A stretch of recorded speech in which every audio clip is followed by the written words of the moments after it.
Van a ser recién la 1 de la tarde y empezó a llover, se anuló todo, ya. Pareciera como si fueran las 6 de la tarde. Y hasta Frejol está con miedo, no me deja solo. Miren, yo prendí la linterna aquí adentro, en la casa, y aquí afuera. Miren.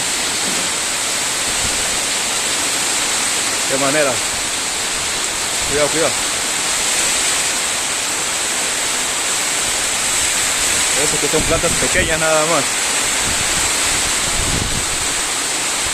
Qué manera de llover.